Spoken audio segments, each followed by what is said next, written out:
مسلم بچے کس طرح کی تعلیم حاصل کرے, کس طرح کی شکشا پراپت کرے. دیکھیے, ایک تو کتاب قرآن و حدیث کی یہ جو تعلیم ہے یہ مطلوب شریعت ہے, یہ ضروری ہے اور اس کے بغیر کوئی چارہ نہیں. ہمارے بچوں کو اس کی تعلیم دینا ضروری ہے. اللہ کے نبی علیہ السلام نے بھی فرما دیا کہ طلب العلم فریضہ علی کل مسلم, ہر مسلم مرد ہو یا عورت ہو سب پر یہ فرض ہے. تو علم دین حاصل کرنا یہ ضروری ہے, لیکن دنیاوی تعلیم یہ بھی ضرورت ہے.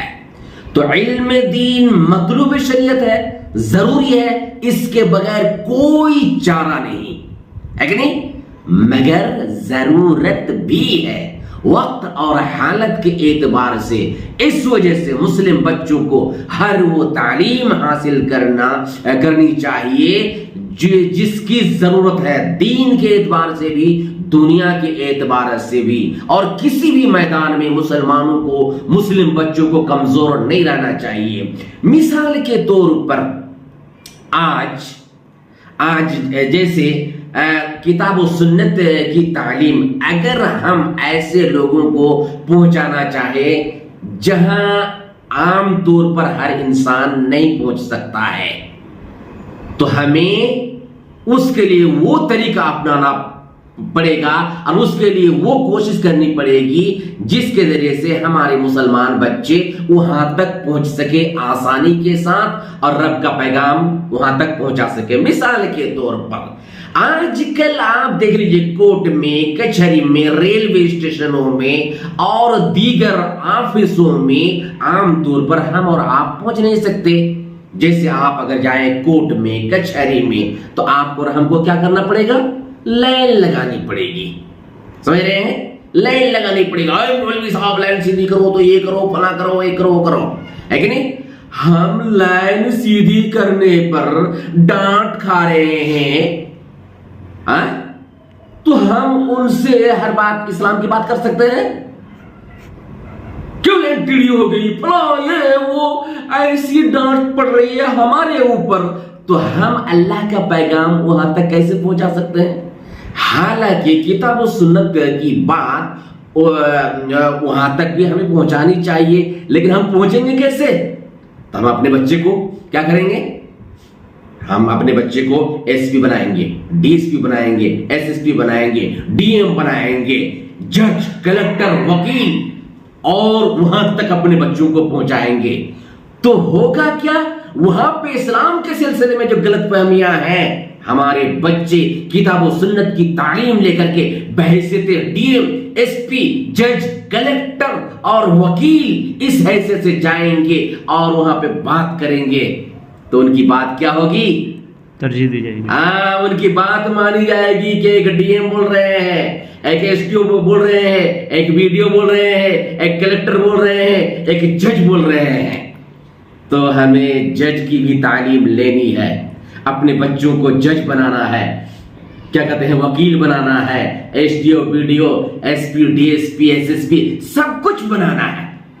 اور اس طرح کی تعلیم ہمارے بچوں کو لینا ہے. آج مسلمان بھارت میں کمزور کیوں ہے, اونچی اونچی سیٹ پر وہ لوگ قبضہ کر بیٹھے ہیں جو اسلام کو پسند نہیں کرتے, مسلمانوں کو پسند نہیں کرتے, اور جیسے چاہتے ہیں اپنا قانون پاس کر لیتے ہیں. اگر ہمارے بچے ان کرسیوں پہ بیٹھے رہتے تو کچھ نہ کچھ ضرور پیدا ہوتا رہا. الحمدللہ بھارت میں دیکھا جا رہا ہے کہ ہمارے مسلم بچے ادھر دھیان دیے ہیں. سننے میں آتا ہے فلاں بچی یہ بن گئی ہے, فلاں بچی جج بن گئی ہے, فلاں بچی کیا کہتے ہیں کلکٹر بنی ہے, مجسٹریٹ بنی ہے, فلاں لڑکا مسلم بچہ ایسا بنا ہے, فخر ہو رہا ہے.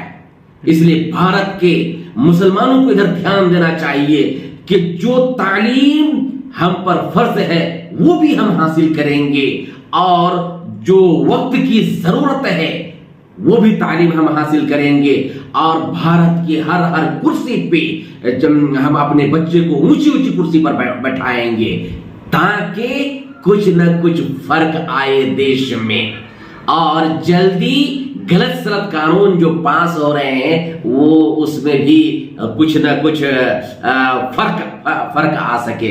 इस वजह से हमारे भारत के पढ़ने वाले बच्चे को चाहिए कि किताब और सुन्नत की तालीम को अपने सीने में महफूज करने के साथ साथ वो तालीम भी हासिल करे जिस तालीम की जरूरत हमारे भारत में आज है, जिसकी वजह से हम कमजोर पड़े हुए हैं। तो हमें कोशिश करनी चाहिए कि हम खुद पढ़ें और अपने बच्चों को भी उस तरह की तालीम दें, और भारत के रेलवे स्टेशनों में भी, कोर्ट में, कचहरी में, बलाकों में, सुप्रीम कोर्ट में, हाई कोर्ट में, हर जगह अपने बच्चों को भेजें और उन कुर्सियों पर बैठाने की कोशिश करें।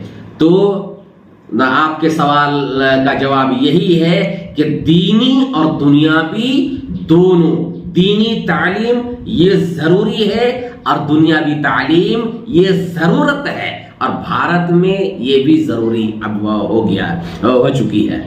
तो एक चीज़ आप डिफाइन कर दीजिएगा थोड़ा सा कि मुसलमानों को तो इक़रा बिस्मि रब्बिकल्लज़ी खलक़ के ज़रिए से नवाजा गया था और कहा गया था कि मुसलमानों को एजुकेशन लेना चाहिए, उस पर ख़ास कर दिया गया था। लेकिन मुसलमान अचानक से मतलब कैसे छोड़ दिए, दूर कैसे हो गए? छोड़े तो नहीं है, थोड़ा थोड़ा दूर हो गए, तालीम को दूर कर दिया। दीनी तालीम सबसे पहले अल्लाह रब्बुल आलमीन ने अपने नबी पर इल्म दीन के सिलसिले में जो है वही नाजिल की। इल्म दीन एक रोशनी है। हालांकि उस वक्त कई तरह की बुराइयां थी, भयंकर से भयंकर बुराइयां थी।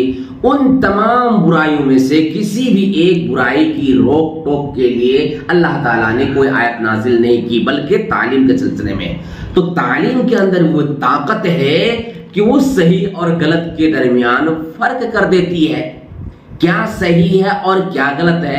जब इंसान के अंदर दीनी तालीम आएगी तो खुद उनके सामने ये बात वाज़ेह हो जाएगी क्या सही है क्या गलत है, तो वो सही को अपना लेंगे और गलत को छोड़ देंगे। इस वजह से अल्लाह रब्बुल आलमीन ने सबसे पहले इल्म के सिलसिले में यह आयत नाजिल की। अब क्या है, जैसे आपने कहा कि लोग दीनी तालीम से दूर होने लगे हैं, तो ये बात मैं बहुत हद तक आपकी मानता हूं और तस्लीम करता हूं। ईमानदारी में कुछ ना कुछ कमी आने लगी है और कुछ ना कुछ दुनियादारी की तरफ हम भागने लगे हैं। तो हमें दीन को छोड़ करके दुनियादारी के पीछे नहीं भागना है, इसलिए कि दुनिया जब आती है तो तबाही, बर्बादी और परेशानी साथ लेकर के आती है। इस वजह से हमें दीन के साथ भी जुड़े रहना चाहिए और दुनियावी के साथ भी जुड़े रहना चाहिए। हम क्या कहते हैं, दीन के साथ अगर जुड़े रहेंगे तो क्या कहते हैं, जरूर बस अल्लाह रब्बुल आलमीन का फजल करम हमारे ऊपर होगा। और दीन के साथ दुनिया कमाना कोई गलत नहीं है। फैज़ा क़ुज़ियतिस सलात फंतशिरू फिल अर्ज़ वब्तगू मिन फ़ज़लिल्लाह। जब नमाज पूरी हो जाए तो रूए ज़मीन में फैलो और क्या कहते हैं, अल्लाह का फजल तलाश करो। तो हमें दीन के साथ वाबस्ता रह करके दुनियादारी करने में कोई हरज नहीं है। इस वजह से इल्म दीन से लोगों को बिल्कुल हट नहीं जाना चाहिए। इल्म दीन जब आता है तो वो बादशाहत लेकर के आता है, और इल्म दीन वाले को पछाड़ना मुश्किल है। इल्म दीन वाला ही वो पछाड़ करके रख देगा इंशाअल्लाह, और हर जगह उन्हीं का गलबा है। इस वजह से सहाबाए किराम इल्म दीन वाले थे, कमजोर थे पैसे में, इसके बावजूद भी अल्लाह ताला ने उनका इतना ज्यादा साथ दिया कि पूरी दुनिया में जिस किसी के साथ भी उनकी टक्कर हुई उनकी हार हुई। जैसे जंगे मूता आप ले सकते हैं कि 3000 का मुट्ठी भर लश्कर ने 1,80,000 या 2 लाख के करीब सिपाहियों को धूल चटा दी। इस वजह से धूल चटा देना ही है, अगरचे उसमें बिल्कुल भगा ही नहीं दिए थे, लेकिन वो लोग भी इन्हें भगा नहीं पाए थे। हजरत खालिद बिन वलीद की 8 या 9 तलवारें टूटी थी। तो इल्म दीन वाले थे जिन्हें अल्लाह ताला ने ये गलबा दिया था, ये ताकत दी थी। तो हमें इल्म दीन से जुड़े रहना चाहिए अगर हम तरक्की चाहते हैं और मजबूती चाहते हैं।